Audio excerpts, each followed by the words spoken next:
another episode of the Beach Catholic Podcast with Father Brian Barr. My name is Sean Greeley. I am your host for today.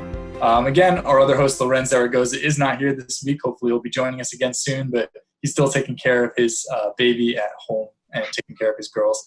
But as always, we do have Father Brian here. Father Brian, how are you doing today? Great, Sean. How you doing? I'm good. I know we're starting to get summer going here, and you living down here in Long Beach, I'm sure that you enjoy the summer, don't you? Oh yeah, that's a great place to be in the summer. Yeah.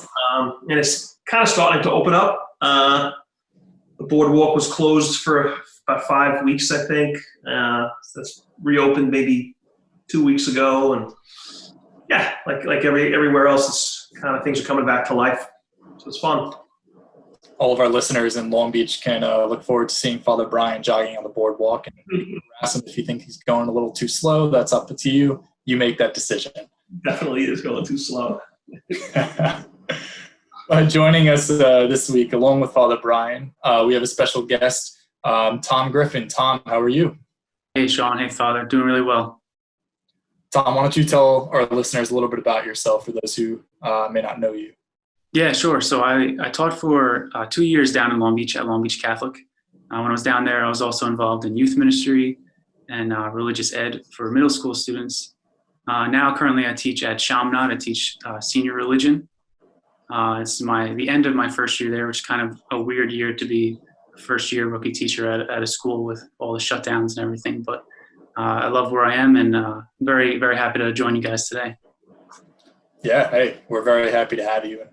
You know, it's funny, I have a lot of friends who are teachers, and all of them just talk about what a weird year it was. So I can't imagine it being your first year doing it. But kudos to you, man. That's great. Yeah, trying my best. And, tonight we want to talk a little bit about an article that you wrote. And just a primer for the audience, the article talks a little bit. It's on CatholicExchange.com, and it's titled Lessons from Worshiping in Exile. It talks a little bit about coronavirus and what it's going to mean to go to church after coronavirus restrictions come to an end. Tom, why don't you get into that a little bit?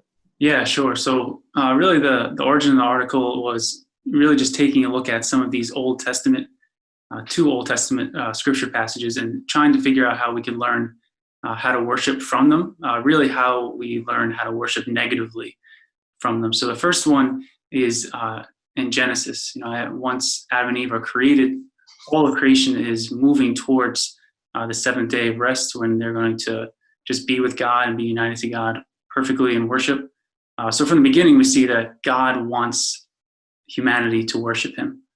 And then we have the fall of Adam and Eve. And really the moving point for the fall is they're told, if you take the fruit, you'll become like gods, right? The tree is the knowledge of good and evil. So if they take the fruit, they're going to know what's right and wrong, and they're going to be able to determine for themselves what is right or wrong. And the second passage is in Exodus with the golden calf. So Moses is up on Mount Sinai. He's receiving the 10 Commandments. And while he's receiving that, people grow impatient. He's gone for an extended period of time, and they decide that they're going to decide what worship is, craft a golden calf, start worshiping it.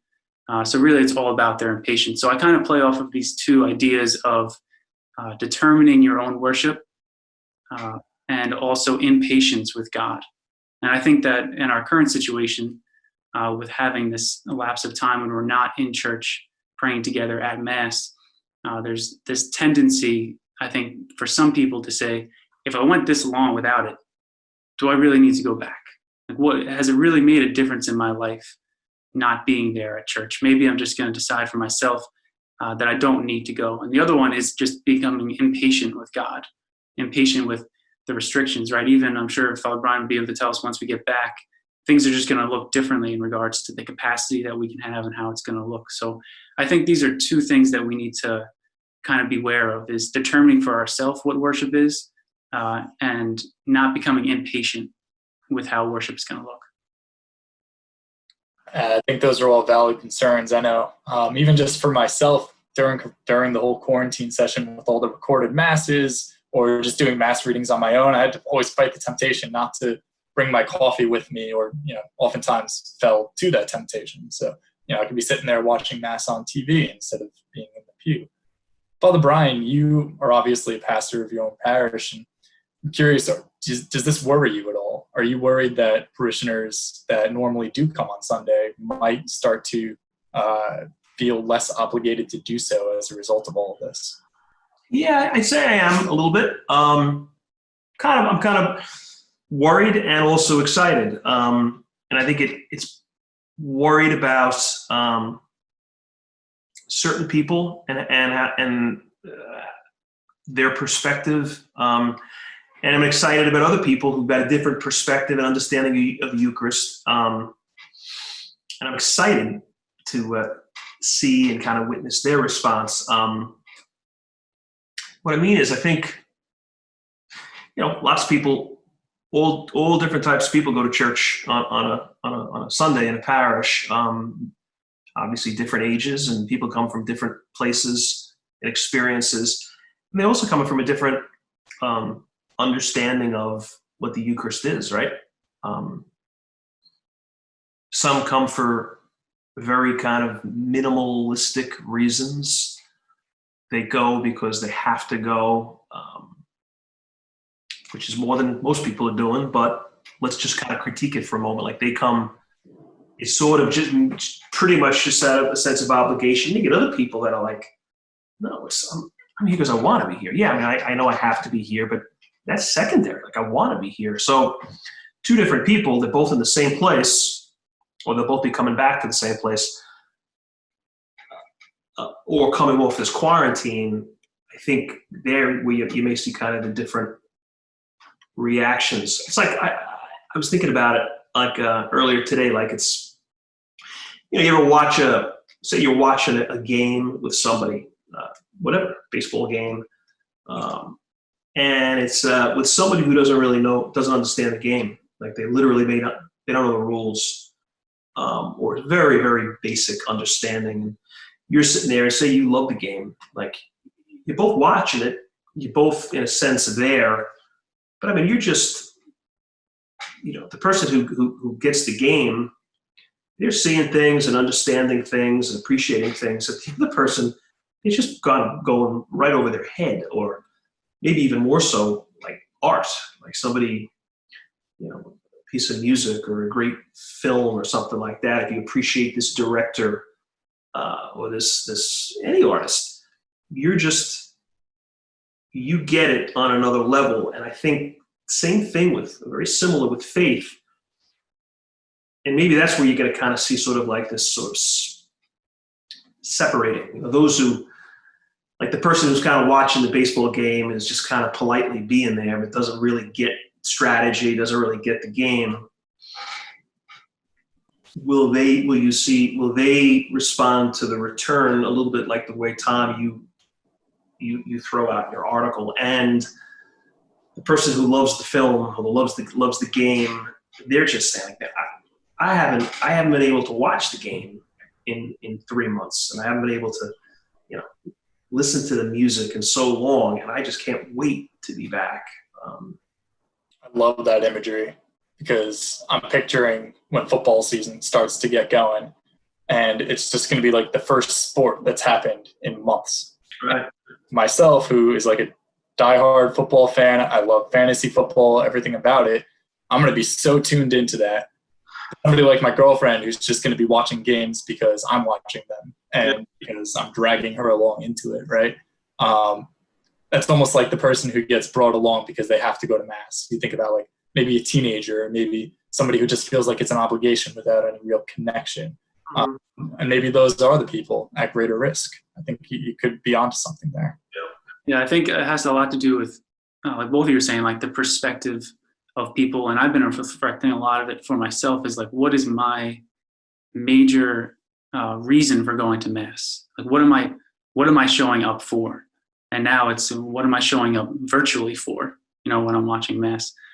So I think that it's all about this perspective that people go into mass with. And I think this whole pandemic and the removal of Sunday worship as we know it is, it's forcing people to sit with that.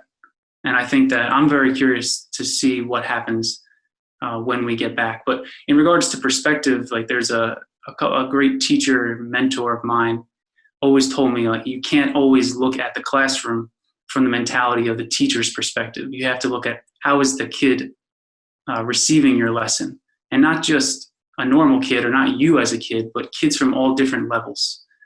So I think that what's interesting for me and what I've been trying to look at recently is what's God's perspective of all this. I mean, we're all saying, like, who's in, who's out, who's really in it, who wants to be there, receive the Eucharist.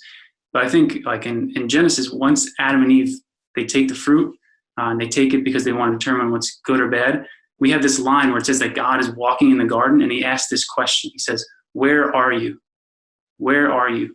And I think that for me, so much of this pandemic until recently, I've been thinking of, this stinks for me. This is rough for me. Like, I can't go there. I can't receive communion. I can't see the people. I can't be a part of the community. Whereas God is the one who is being hurt by this more than anyone, being separated from us in the Eucharist, right? In John's Gospel, one of Jesus' last words are, "I thirst." Mother Teresa put them next to all of her crosses in all of her communities all over the world to show that anytime we think that God is running away from us, we're sometimes can be the ones putting up the division. Now, in this case, we didn't put up the division. We're just not with him. But I think that it's been helpful for me to see that he wants us back. He wants us to be there, and he wants to be part of our life, I think, more than he ever has, because of this separation, this global separation from the Eucharist that we're all experiencing together. I think also, like, separation, kind of an important word or concept with this, because like when you how often, or so often in life, when you're separated from something that you previously always had, well, first of all, prior to the separation, I think so often, like so many of us are just guilty of, you take whatever it is for granted, the people in your life, your health, freedoms. Like, if you always had them, then you don't know what it's like to not have them until you don't have them, and then it's like you get a health scare, and then you say, I got to get my act together. I got to start running. I got to start watching my diet, stop smoke, whatever. Or people. I mean, even the kid who goes away to college for the first semester and didn't even think for a moment he or she would miss his brother or sister or his parents. Sort of like when they left, it was like, yeah, I'll see it. The attitude was like, I'll see you at Thanksgiving. And then, 2 weeks into being away, like, they start to miss them and very much look forward to seeing them again. Yeah, we have to be careful with the separation. Another connection to, obviously everybody knows the issues going on currently with society and the culture, but now we had isolation for so long.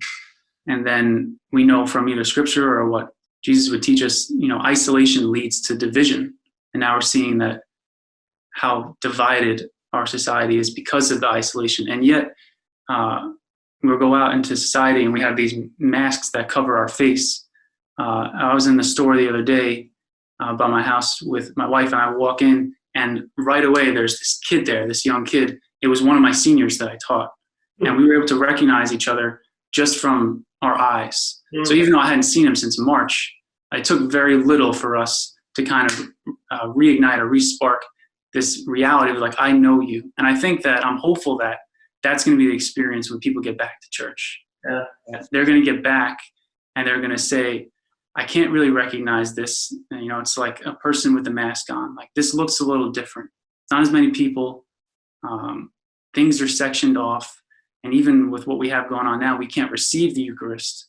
Right? Things look different, but we're still returning to the same thing. And I think that's like a huge message that we need to get across to people, that even though it's going to look different, this isn't the time to be divided in regards to creating your own worship. And it's not the time to become impatient with God, because he's grasping for us, can't wait for us to get back. Well, the impatient piece, I'm hearing it maybe almost every day if I run into people in town, parishioners, some of them just sort of like, they're annoyed, like when, and I am, like we all are to certain degrees, like you can have 50 gazillion people on the boardwalk walking around, and we can't be together in the context of mass, and or even you referenced these last couple of this terrible week we've had here in our country, just people gathering to protest in massive numbers, and distancing seems to have kind of the need for it, or the expectation of it, has kind of disappeared, and again it's like, and we can't be here. And I know it's kind of complicated. There's things to consider here, just the physical reality of the Eucharist and physical contact, and so I get that, but I also get the frustration. Your reference to the people who are so, they were losing patience in the desert. Same thing, or a similar thing anyway. And understandable. I think a lot of all this talk about worship and kind of the things within the quarantine and patience, I think of a lot of it revolves around relationships. You're talking about a college kid who starts to miss his family after a couple of weeks being away, or even Tom, you and your student that you saw, and you guys have that prior relationship, and you were able to instantly recognize each other and kind of maybe get a little bit of joy out of that. I'm curious, Tom, what are your thoughts on the importance of relationship within the context of worship? Especially, a relationship with God. What is the importance of that within the context of proper worship? Yeah, I think a perfect question, because like I had said before, and I think I referenced it in the article, is how God, he makes us to worship. And so many scholars on Genesis say that like the Garden of Eden is basically like the first temple. And Adam and Eve are the ones who, they're the temple bearers, and their whole goal is to take care of the temple. But on the Sabbath, on Sunday, everything is going towards that moment where, like Sean, you said awesome in the beginning, like how we're going to return this to God. We need to return something to God. So the first thing is we need to praise God, because he has given us everything. So it's our duty, it's our obligation to return that to him, which leads to us adoring God. Which is like, we have Eucharistic adoration, right? And that word comes literally from like face to face or mouth to mouth. So looking at God, which leads to this unity with God. So worship is like this movement, this climb up the mountain, where we go from recognizing we've been given everything. I want to return something to him. I adore God for all he's given me. And then I get to the moment when I'm completely united to God. And I think that God wants to like Christify us. Like he wants to make us just like Christ. And the best part, I think the part with my impatience or frustration, is like, we're supposed to be able to receive the Eucharist, right? So that Jesus doesn't say take and look at, or take and just, put it in your pocket. He says take and eat. So we have the beautiful understanding of Eucharistic adoration, which we need. And we also need to have this capacity to receive the Eucharist when it is time. But the best part about worship is that we become united to God. In regards to the Eucharist, God literally becomes a part of us. And I think that's the abundance of the Eucharist. That's the goal of worship, is to become like God, to become united to him, and to take part in his life. I think the communal aspect as well, and the importance of that, and maybe the absence of that, people are feeling more than ever, because we've never had this situation. But like the power of, and the importance of being with other people in prayer and in the giving back, in the adoration. I'm thinking we mentioned, well, at least in the past, this beach mass that we have down here on Long Beach. And we have it on Sunday nights in July and August. And it's this thing that has just sort of grown over the years. And it's an amazing night. You can almost on average, we get about 1,000 people at it. There's, you're on the sand. So, people bring beach chairs with them. And I'm just struck, from my perspective, because I'm, looking at the people, they're kind of facing the water.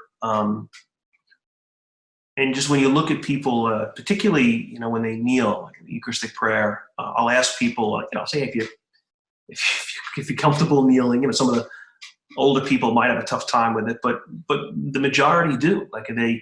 So you've got hundreds of people kneeling, and I'll look out, and the longer I'm here and down in this parish, and these parishes, you just get to know people, and I think there's an enormous power in you're kneeling, and then if you kind of look to your right, 6 or 8 people down, you see this, this guy that you grew up with, a dozen years before in school or something, and he or she is there, and that happens in church. It happens everywhere, but I don't know, maybe outside and the scope of it, the numbers and the setting makes you more aware of it. But just there's power in that. There's power in the strength in numbers, cliche, but so just being around people, especially when it's people of your time, whatever that is. So, your age, they're kind of coming from a similar experience of life as yourself, and just their presence communicates a lot about kind of who they are, and there's power in that. There's just this power that comes from that, and we haven't had that. I think we've talked a little bit about this maybe the last couple of weeks in different ways, but I've had some really great conversations with people about their experience of having, watching Mass in their living room. And Tom, you wrote another article about this a couple of weeks ago about don't just sort of be a spectator. We're not there, but you gotta participate. So just sort of practical stuff, when it's time to respond, even though it's just, you and your kid, or you and your wife, you and your family, whoever's there. I suspect there was people have said this, it was kind of initially an awkwardness in that.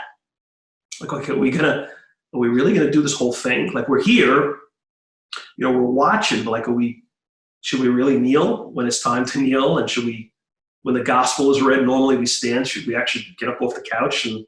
And that little bit, how far are we going to go with this? And I'm sure a lot of people, didn't. They just were a little bit more in the bleachers than they maybe could have been in retrospect. But then others, and this is what kind of inspired me, was hearing people just talk about that. I talked to somebody just the other day who said he was watching Mass, I think in his bedroom, and he got up at one point. He walked by and saw his mom watching, on a TV or a device in another room. And he just saw her on her knees, and how it was just the optics of that were powerful.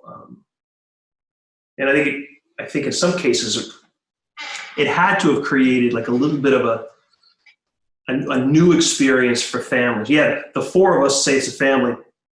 We all show up in church, and we sit and stand and respond when we should, but everybody does that. But now when it's at home, different, and good different. And for especially those who said, no, let's really pursue this. Let's take this. Let's go the whole way with it. So I think there's a total upside to this. I know. I think about 100% think about community when it's why do we have to be in a church? It's well, number one, that's where Jesus is in the Eucharist. Number 2, that's where Jesus is in all of the people around you, right? And I think there is a really keen sense of the physicality of Catholicism, because all of us can sit home and listen to a homily on a podcast or something, or watch Mass on TV.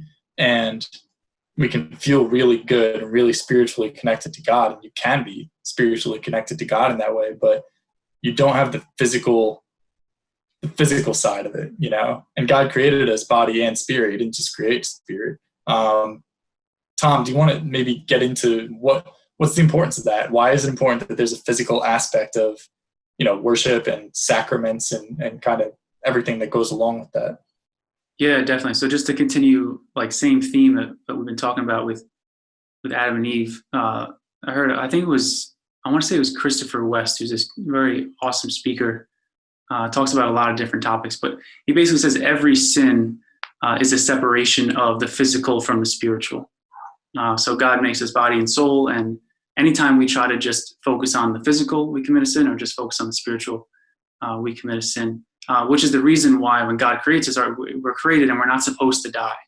So the effect of sin is that our body and our soul separates, like, for a certain amount of time.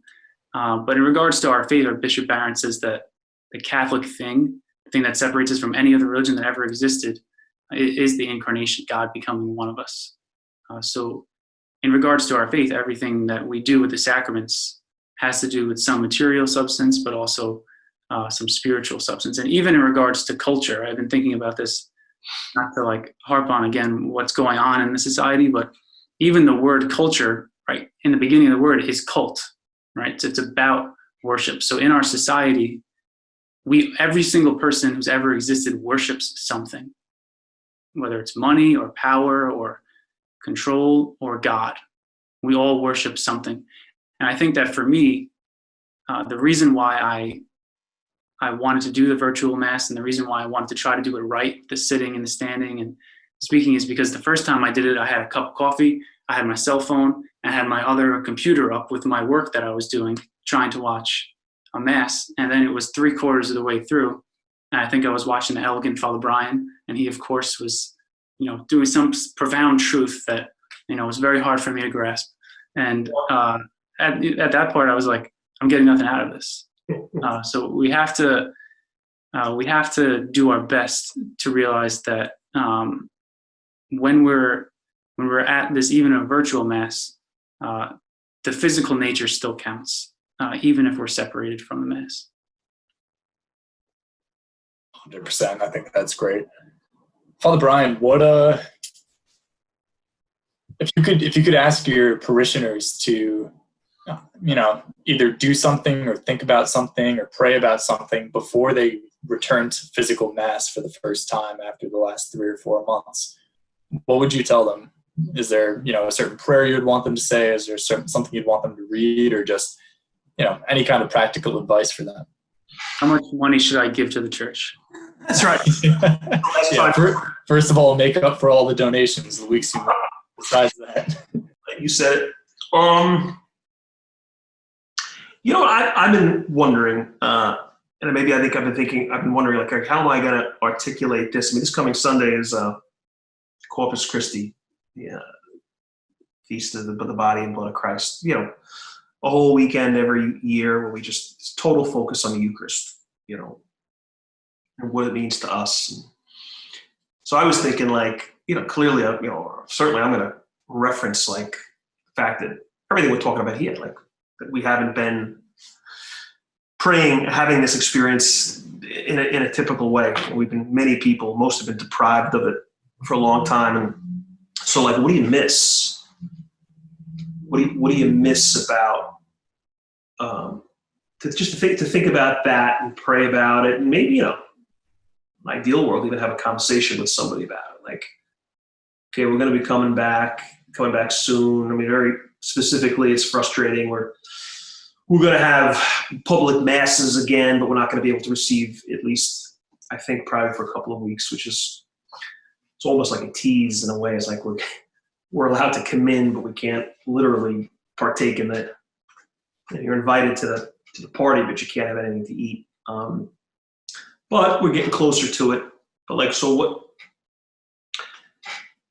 you know, we you know, when you have to, and you guys have all done this. I mean, Tom, you teach, and Sean, you've done, you know, the ministry you did in the colleges the last couple of years. Like, I do it as a priest, like, when you have to present about something, you have to get up and say, Tom, you have a lecture, a 40-minute lecture with a bunch of high school seniors. I mean, you can't wing it, obviously. Like, you gotta give some serious thought. Or Sean probably retreats that you worked on with college kids, and like you build like almost a relationship with that which you're kind of talking about. We're kind of forced to do that because it's our job. Hopefully we're doing it for other reasons as well. And we don't feel like we just have to do it, but you don't want to look like a jackass is what part of it is that, like, I want to have something to say here, and to almost like a little bit of that, like not to ask people to get up and talk about how did this sort of desert time impact your understanding of the Eucharist. But I think that's an interesting question for people to kind of reflect on, again, like prayerfully, just individually, and ideally conversationally. Like, yeah, I think the reflection piece is huge. Reflecting on how this time impacted you, because I have like 190 students at Chaminade, 190 like 17-year-old boys, trying to talk to them about God. Right? It's a blast. Oh, it's a lot of fun. But a lot of them have reached out to me and saying, every day we have prayer in the beginning of the day, prayer before every class. We have opportunity to go to chapel, all this stuff. And all that was taken away from them, stripped away from them. And some of them are reflecting on the fact of how, first of all, it's just totally different. Second of all, they really miss it. And now they have no God in their life. And it doesn't feel good. And I think that at a minimum, that's what this time of separation, I think, can teach people, is that, we're made to be with God. And if I don't have him on some level, whether it's the virtual stuff, and now as we move towards being back in the churches, it has to be more than just the minimum of giving to God on Sunday. God always calls us to the maximum, not the minimum. But I think it's kind of, I didn't realize it was Corpus Christi this weekend, but kind of in some way providential that I know. Feast that celebrates all that the Eucharist is the first time we're going to be able to be back together at that time together. And is it people who grew up in some people grew up in a family where going to Mass was just an absolute given. Like, the prospect of not going was never a possibility. Whether it was, vacations you went on, crazy busy weekends, like it was sort of like it was prioritized in a certain way. So like you figured out, okay, this Sunday is going to be crazy in the morning, so we're going to go Saturday night or whatever. Or you're on vacation and somebody figured out where the church was, and then somebody else grew up in the family where it wasn't quite that. Like, they didn't go on the weekend on vacations, and if you had a term paper due, you said, all right, this weekend I'm not going to go, and like you kind of. So anyway, there was a different experience of like the level, how high we place this in our set of priorities, and wouldn't it be great that, and I think those who kind of grew up in or influenced by the first example, especially as you get older, when you were a kid, you might have been like, oh my God, this is just pain. Like it was all, something you always had to do. But at a certain point, I think if we're kind of thinking about this, it becomes something that, like, this amazing gift that was left to you, the faith of your parents, or the faith of someone or some group. And it ultimately really did it made its way to your heart. So you kind of approach weekends that way. Like, it's just, I could never forget to get to Mass on a Sunday. I couldn't, on some level of my awareness or subconscious or whatever, like, it's always there. Whereas other people say, God, man, I forgot. Anyway, to get closer to that, the first example, like, wouldn't it be great if, because of all this whole time and the absence, when we started, when the whole lockdown began, I think that I do these little videos sometimes, just an announcement. Like in the beginning, it was, okay, this is how you get on, this is what our website address is for the live streaming, and just nuts and bolts stuff at the beginning. And I remember the first one, I think it was the first one I did, I talked about Irish history, these people in Ireland in the 16th and 17th century when the church was outlawed. The English made being Catholic essentially largely illegal. Churches were closed, sacraments were done. So what people did was they went underground, and in the dark of night, literally they went to these out of the way places, and they created these sort of natural chapels, and they'd find a rock that became the altar, the mass rock, and they just became these very powerful. It was like, we will not go without this. And in that case, those circumstances, it was like at the risk of serious penalty, like imprisonment, in some cases maybe death. So just like, and I tried to kind of make it an analogy to like, we're gonna have to. So they found a way to get to Mass, and I was trying to say was, this is going to be the way we're going to have to do it. We can't be here in person. We can't be they couldn't be in their parish church, and neither can we. So we're going to have to be together this way. I'm sure they didn't see. We see it. I think that's cool. Like those Mass, that kind of story. We look at it now, retrospectively, like how awesome that is. And I'm sure they hated it. I bet they were like, I want to be in my church. I don't want to be out by some rock in the woods going to Mass. But like being inspired by that. It's so funny you bring that up. Like, that literally happens now. You think about like in China, Catholics can't worship openly right now. Or at the beginning of the church, like there's catacombs in Rome littered with the bones of the early Christians who were persecuted and killed because they were worshiping God at the altar. Meanwhile, today, I know I have people in my life who won't go to Mass on Sunday, and they say, well, God understands. I have some other stuff going on. It's like, no, God doesn't understand. He's literally giving himself, re-sacrificing his life every Sunday for you and pouring out love and mercy eternally. And you're choosing not to do it because, you have a term paper, or you have to go to soccer practice, or your friends are going to brunch and you want to have a couple mimosas. And there's just no time for Mass, That to me is something that, I try to think about, and I would encourage people to think about, like God is putting himself out there for you, and he's not going to force you. He's not that overbearing parent by any means who's going to grab you by the arm and pull you into the church. But he is noticing when you're not going, and he doesn't understand in the sense that he's saying it's okay. Definitely a mindset to try to resist for everybody, I think, as we're returning to physical Mass. Yeah, I think that's a great point. I think that the church needs to be ready to do that in a better way. I think that we have all these moments where like we're reopening. We can't just reopen and say nothing about the time that we've lost. Like there has to be some recognition that this is not how things should be. And I think that it's a great opportunity for the church, and something that I want to do better is reach out to friends or people my age or family members who maybe they're not on the same degree of understanding of, that God is there waiting for them, and trying to do some form of outreach to them. But I also think that as members inside the church, this is a great opportunity to say, like, Corpus Christi, the Eucharist, this is what it's about. This is what it's about, to worship God, to be with each other.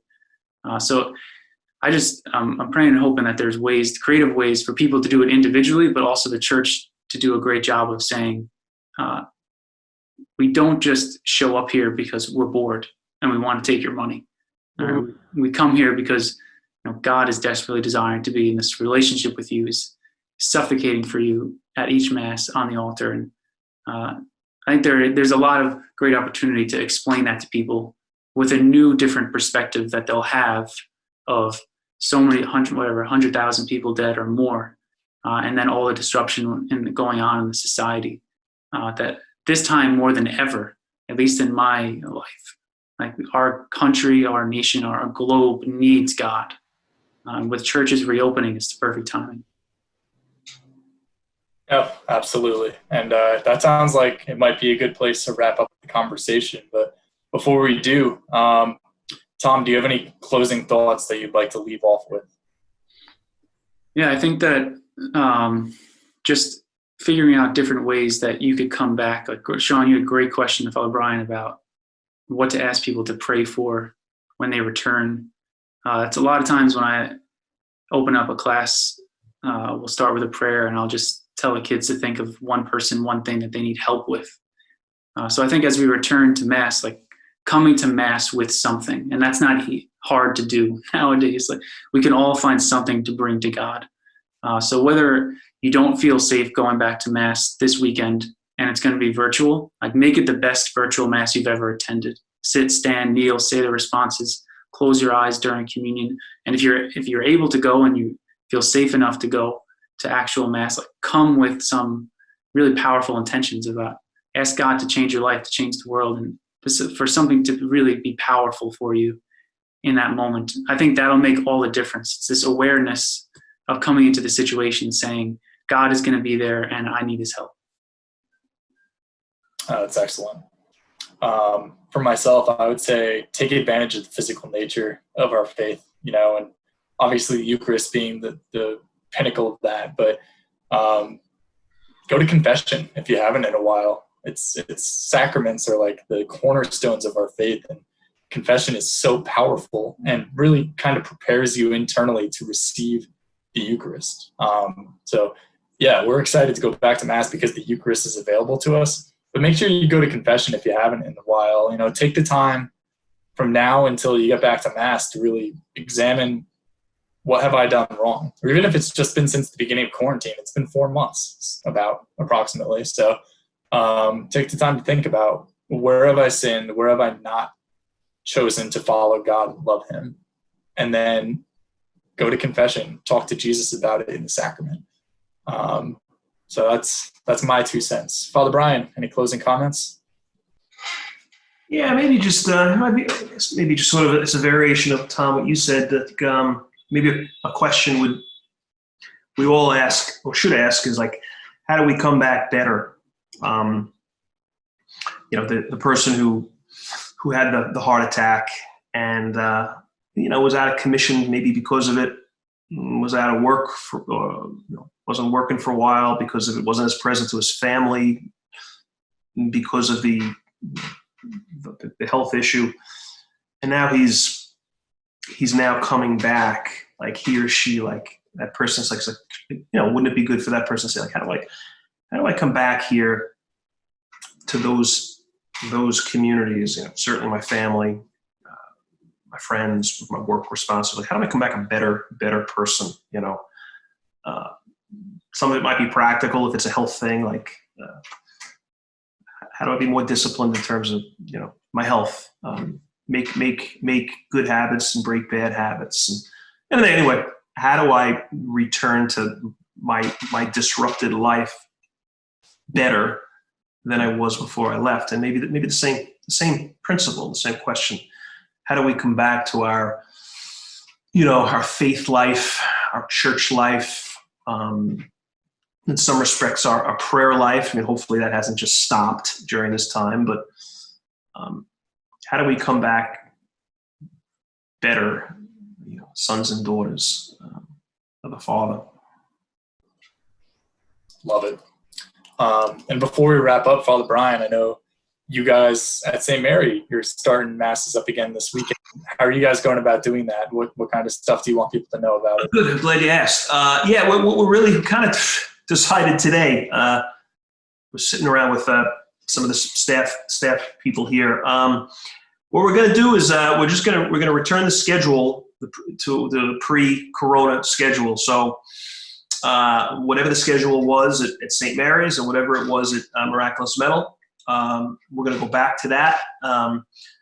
confession you mentioned, we'll have confessions on Saturday afternoon at 3 at St. Mary's, where we normally do. The only difference would be some of those masses, most of those masses, if we can, we're going to try and have them outside. The parking lot here at St. Mary's, so the Saturday night mass and the 11:15 on Sunday morning, those two get pretty large crowds. Weather permits, we'll be out in the lot, just to allow for more people, and just get out in the air. I think it's better than being inside. And we'll do similar down at Miraculous Meadow. The early one, 7:30, I think we'll just stay inside. But then the 10:30, they have the grotto down at Miraculous Meadow to point look at. It's beautiful, beautiful little kind of park. So we'll set up things. We'll have mass there. Weekday, same thing. Starting Monday, we'll be back. Our regular schedule will be back in place. So we're back, or we will be back starting this weekend. We just hopefully will be outside a little bit more than not, and then we'll see where it all goes. And then hopefully, in a couple of weeks, we'll be able to complete it all with the reception of the sacrament. Awesome. Yeah, I know. I'm excited to hopefully be able to get back to Mass and just see everybody, and hoping that everybody will continue to stay safe and all the things that go along with that. But I know I, for one, and many other people are excited to get back and be able to pray together in that way. So if you're watching at home, you can catch this episode and all of our episodes that we've recorded at facebook.com/St. Mary of the Isle or at beachcatholic.com/TV. We talked a lot about the article that Tom wrote. It's titled "The Lessons from Worshipping in Exile," and you can find it at catholicexchange.com, again, by Thomas Griffin. Tom, we had your brother on a couple episodes ago, and it's been kind of confusing. I keep trying to call you Mike because you look exactly alike. But I'm surprised it didn't happen. I can't believe it hasn't, so I'm very proud of myself. I don't like to be confused with him, though. Well, in any case, we definitely appreciate you coming on the show today. Thanks for joining. Thanks so much for having me, guys. It's a lot of fun. Yeah. Father Brian, do you want to close us out in prayer? Sure. Let's, in the name of the Father, the Son, and the Holy Spirit, we could just pray for that we come back better and stronger, more authentic, more humble, more reverent. We ask for blessings on our church and also for our country in a very real way. Terrible days that we pray for restoration of certainly peace and pursuit of justice. Pray for the safety of all those who protect us and defend us, namely, most especially maybe police officers. Pray for a respect for our history and the values which kind of formed our country, that which maybe have been lost and forgotten, that be remembered and honored. So in both cases, on an ecclesial level and on a national level, we ask for healing and for strengthening and for your grace to be felt through it all, through Christ our Lord. Amen. Thank you, everybody, and we'll see you next time. Take care.